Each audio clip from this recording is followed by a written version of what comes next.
Leah, we're here in Switzerland. How excited are you to play in another Euros for England? Really excited. I think as you get older, things mean different than maybe previously. So it's not just football, it's like a bit more of a journey, and it's only my third tournament. So I'm still very excited when I get here. It's not like I've done this 1,000 times. One word you would use to sum up winning the Euros? A fairy tale. How significant was that moment for women's football in this country? I think the most significant, really. I'd say the most significant since the ban was lifted. And I feel like the country was ready for it. I'm proud of what we did as a country and as a group of players off the back of it. From the proudest day of your life to tearing your ACL 9 months later, that must have been really difficult to deal with. Yeah, I'd had a tough year, and that was sort of the end of that journey, I suppose, in terms of doing my ACL. You just see everything just disappear that you look forward to. You never want to look too far ahead as a footballer because things can change. You can play, you can not play, injuries, etc. But in the moment, yeah, I knew exactly what it meant, and it just all sort of hit me at once. So not the nicest thing in the world, but I believe everything happens for a reason. So I just kind of took it on the chin in that sense and kept it moving. What got you through those dark moments? The thought of playing for England was, my top. I'd just left a camp where we won the Finalissima, and I'd had all these really lovely moments in an England shirt. To me, it was more, you need to get back on the train before it sort of really starts speeding up without you, because women's football has changed so much. I think tactically, technically, like the standard of the game, the levels are just rising so quickly year on year because of the investment and the younger generations coming through that have played maybe a lot more football than we did when we were younger. And I just didn't want to be away for too long to miss out or to be too far behind. So that was my main driver. But those moments, of course I let myself think about them because that's where I wanted to get back to. The injury ruled you out of the World Cup in Australia, but you still went out there to support the team. Yeah. What does that say about your commitment and leadership with this England side? My brother was living out there, so it was lovely to have the opportunity to go and see him and spend time with him. But I remember the night before the final, I was in Perth, the final was in Sydney. My mum basically said that to me, I haven't raised you to not go and watch your country. Before you even get into the rest of it, if you're in the same country, you have the opportunity to go and watch your country in a World Cup final. Did I not raise you to do that? And I thought, yeah, you did. And also it was, the girls in this team, and obviously I have my best friends, but they're some of the most important people in my life, and for them it's the biggest day of their life. So I suppose to be present and to be a leader, I have to know what people feel, look at them in those moments and really see who they are and the environment, etc. So I'm glad I went. It was very much I'm here as a fan, I'm here to support, but I'm very glad I was there and just connected in a way to that. I'm sure they loved having you there. I was just trying to stay out the way and hide with Jill, who's the worst person in the world to sit next to at a football game. I was with Jill, so yeah. I saw that a lot. Yeah.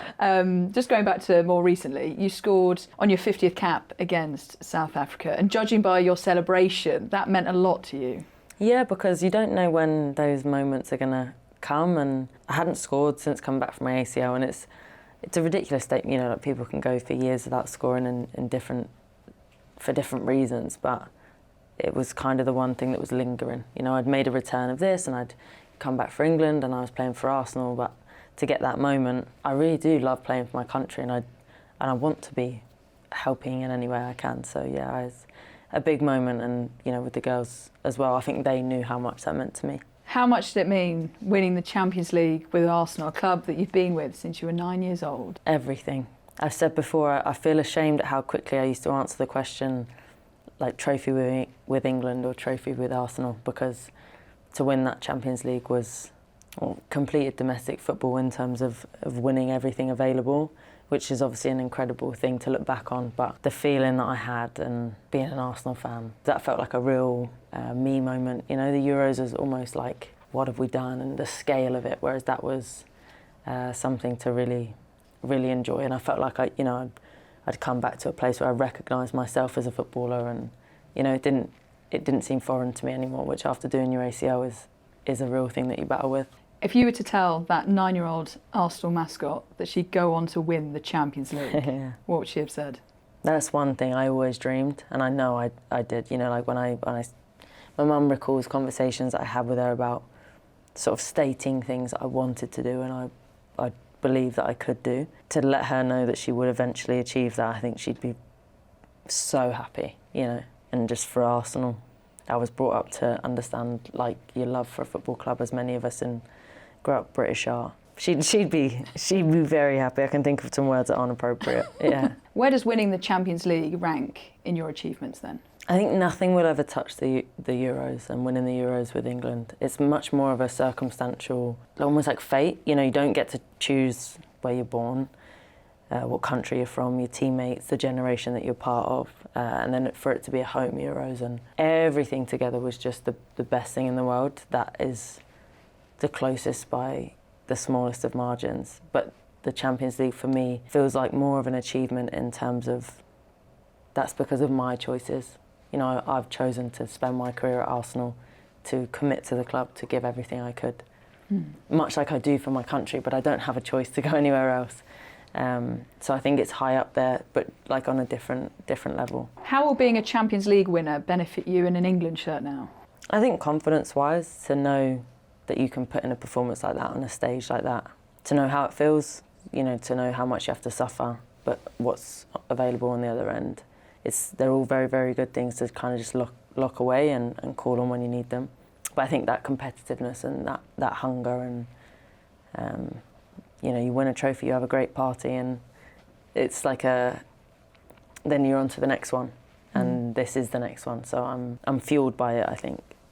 Because you got the chance to do something even more special, arguably, winning back-to-back Euros. I mean, yeah, this would be the hardest and most incredible achievement if we could do that. And again, that's like we've never been here before, you know. So it's such an exciting time for us as players, because much like going into the Euros, I'd never played in a home tournament. You know, loads of others hadn't either. And you have the opportunity to just go and do the craziest thing, and we did, and we know what that feels like. But now I think, like I say, everything's changed, but we've all grown so much as people and have so many more experiences available to us also to call on. You're without experienced players, Mary Earps, Millie Bright, Frank Kirby. Does the captaincy weigh heavier on your shoulders as there's less leaders in the group now? There's a natural hierarchy that comes in, especially in this country. We make a big deal out of the armband. It always has been. But within the team, it's not. Everything's a shared responsibility. It's almost like I've said it before, but an extension of the job, and somebody has to do that.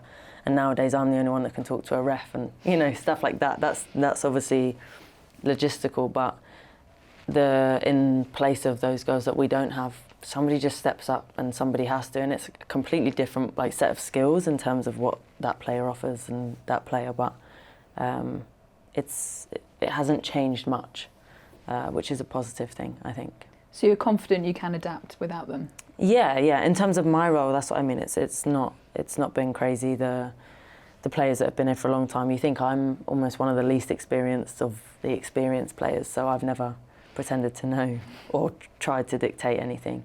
But I know, you know, you lose experienced players. Of course, it's difficult because there's just certain things that only those girls would know, and they've had the experience and others haven't.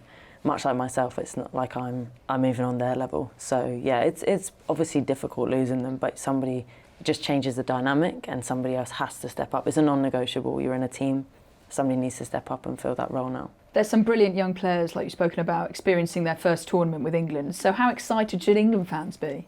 You know, we have so much talent available to us these days, and lots of different types of players as well, which I think we would always say was good to have in a team. So I think they should be so excited, and there's lots of unknowns.